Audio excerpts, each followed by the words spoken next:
Before I start, I want to thank Star, who sent me a lot of information to work with for this video. I won't be using all of it, some of it's a bit too personal for me to feel comfortable sharing, but it definitely made making this video and telling this story a lot easier. So thank you again to Star. Let's talk about what happened to Scream Kiwi.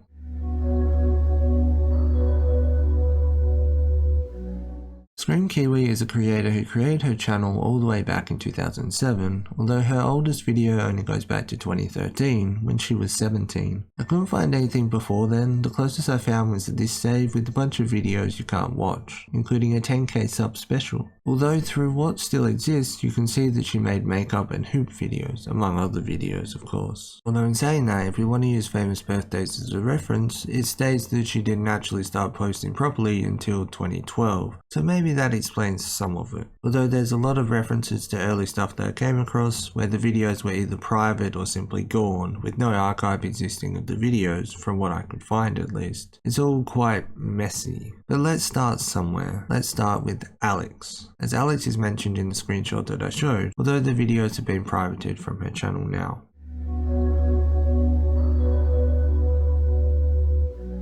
I'm starting with Alex because that, unlike most of the videos so far, at least constructs somewhat of a timeline. Although it's worth noting this wasn't the first relationship of hers that had any documentation online, with two previous relationships having some evidence surrounding them, Jesse and John, with those relationships ending in 2013 and mid to late 2015 respectively, a month prior to Alex, seemingly. They would date from later in 2015 until 2020, and although he wasn't into too many videos, that time frame would be where Kiwi would find a lot of her fame, and would also cop a fair bit of flack too. She would move in 2017 to be with Alex after their relationship initially started as long distance. Her relationship with Alex would end in somewhat messy circumstances, with Kiwi tweeting that he cheated on her. Kiwi ended up moving out and had new roommates in a new place. She spoke about some of it in the Single and Moved video. One of the early things she would cop flack for, at least in around 2015, would be for setting up donations for her to get her ears pointed. And you may be thinking the same thing that I initially did. So what? Well, unfortunately the link was posted under a video of her building and showing off her new PC. The link to the donation page hasn't properly been archived, but not too long after that video, and likely as a response, the description for the donation page was changed to, was originally going to be for pointed ears, but he's fully booked, so I can't until 2016. I'll just do simple kitten gifts instead, and extra donations will go to the stream on Twitch.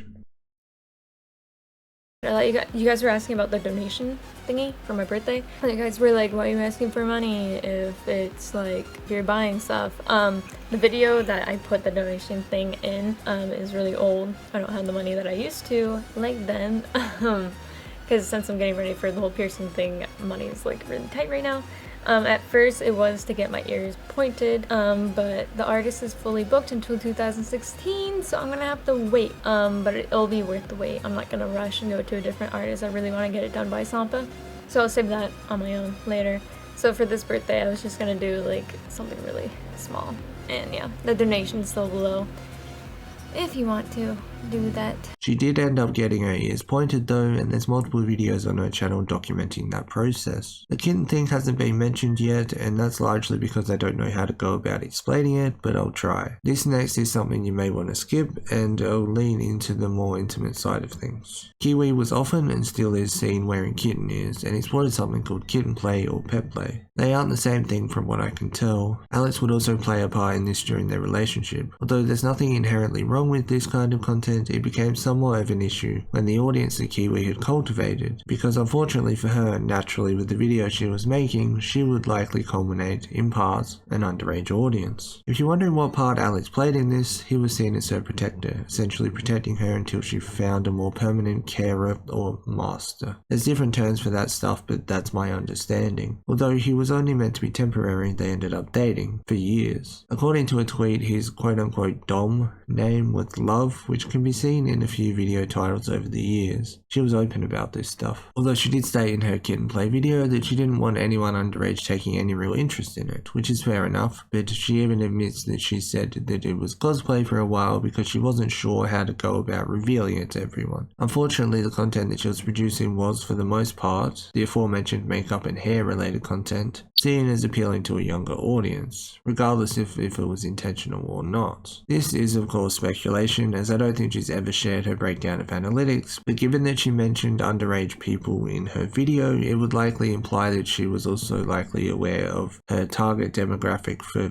at least the majority of her content at that point. Two more things I'd like to quickly add. The kitten play video, outside of having comments disabled, is a remake of a video from a year prior, which I haven't seen and don't know if there's record of. I couldn't find it at least. And if you're wondering about the size of her audience at the time, you can see on the Wayback Machine that she had over 100,000 subscribers. She also did some modelling for the Chateau Catgirl Manor in 2015, although that seemingly wasn't for long. The Chateau Catgirl Manor is a completely just rabbit hole in itself. There's videos online if you want to find out more. I'm not going to go in depth at all about it. In fact, I'm not going to mention it any more than I just did. Although unrelated to what was just mentioned, she would also at some point, for some unknown reason, lie about getting implants, although she would later in 2019 admit that she had had them done. Although in the video she does say that there was some drama around it. By the sounds of it, it was surrounding the surgery itself, so maybe that was why. Although she did say in the video that she was having surgery for a thyroid problem, although from what I read it seems like the implants were done at this time instead, according to online speculation at least. Obviously I'm a guy, so I don't understand the ins and outs of what I was reading to research this part. Hopefully that makes some sense. Of course if I am wrong, I'm sure I'll be corrected in the comments, and that's fine.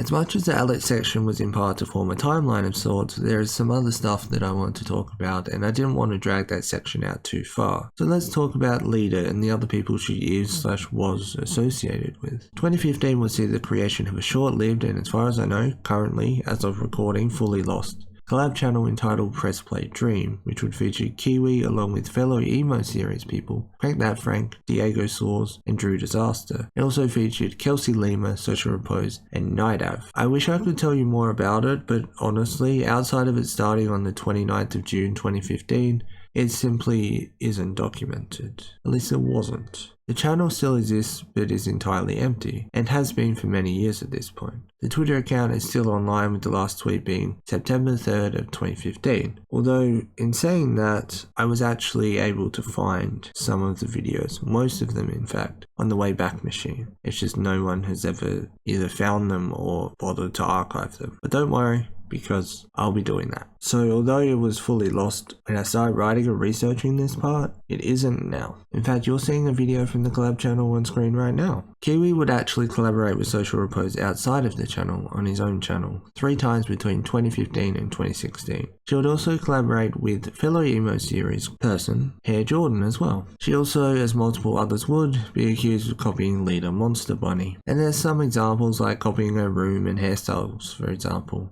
But I don't consider this an issue, as they both follow each other on Instagram, and there's evidence of Kiwi leaving nice comments on her videos, so I don't believe it was malicious at all. She has also had issues with her mental health, although the videos are largely now private, so although it could be considered important to her story, I don't feel like it's my story to tell. As shown in a video, she had a cat. She's actually had multiple animals over her time on YouTube, and some of her actions regarding some of it has copped some flack, but I'm not going to go into that either. But I just wanted to acknowledge both of those things.